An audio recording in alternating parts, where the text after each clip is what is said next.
We're here with Rob from Proxim, and Rob's going to tell us a little bit about wireless networks. Thanks for having me. Proxim, we've been around for a long time.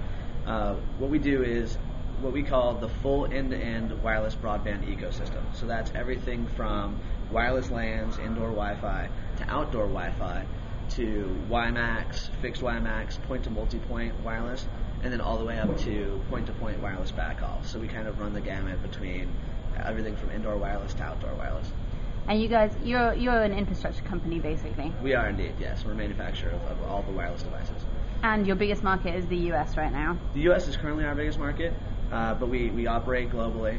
There's huge opportunities in the U.K. with all the video surveillance. We do a lot of backhaul for video surveillance, video technologies. We have a very big partnership with Axis Communications, one of the top video camera sellers in the world.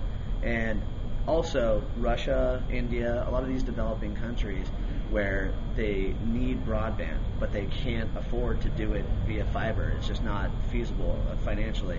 They use our really long distance point-to-point links to take broadband service out to these remote areas. We're doing a lot of that in the U.S. as well, especially with the National Broadband Plan and all of the RUS spending. Whenever there's a rural area that needs broadband that hasn't had it because nobody wanted to pay for fiber to get out there, now with wireless and with these long distance links that we can create, it becomes very economically feasible and fiscally responsible way to deploy broadband to these rural areas. So give me a sort of a price comparison here. How much would it cost, for example, to get a point-to-point wireless connection let's say to cover a rural Indian town compared to getting it all fibered up? Okay, so an example I'll give you is it's not a point-to-point type of scenario, but LA County here in California, they deployed 1,200 video cameras at 1,200 intersections to do a wireless intelligent transportation system. Now, when they priced it out to run fiber to every one of those cameras, at 1,200 intersections, by using our point-to-multipoint technology to do the wireless backhaul for those cameras instead of fiber, they saved $7 million upfront, just an upfront cost. Plus, they saved another $708,000 annually by avoiding lease line fees. So if you take a look at that, this is just a 1,200 intersection area of one county in California. Think about deploying it to an entire town out in rural America, or an entire country for that matter.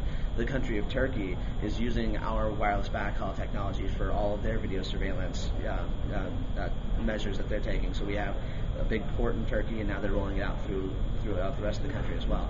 So as the bigger the scope of the project, the more you're going to save. But in just one small county in California, they were able to save $7 million right up front. Wow. And because broadband, I suppose, is becoming, there was a study a while ago that said that broadband is actually becoming a human right.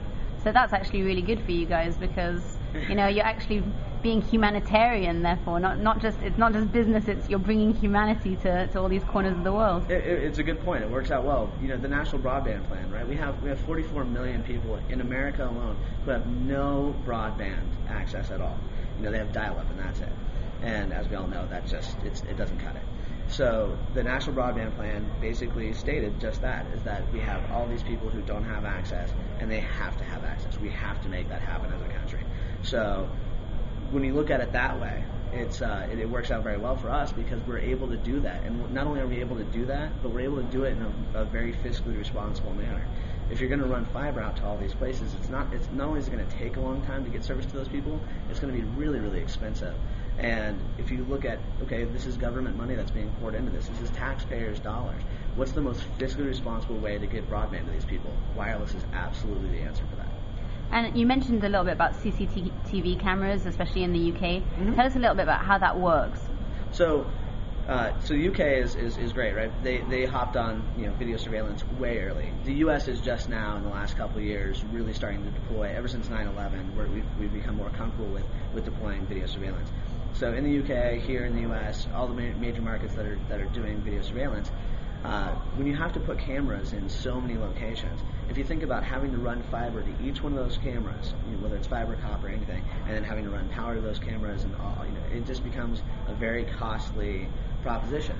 Whereas with wireless, and especially with what we do, and this is one of the things that makes our point-to-multipoint technology really unique, is that our new 8100 series, what we do is we have the radio, you can put that up on a pole next to the camera, and we have a PoE out port, so you can actually power the camera from our radio. So you don't have to run additional power or anything to that radio.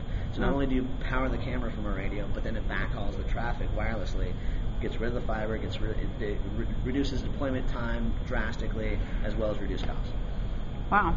Well, we hope you continue to have a good CTIA and keep us updated on how you're connecting the world wirelessly. I certainly will. Thank you very much. Thanks.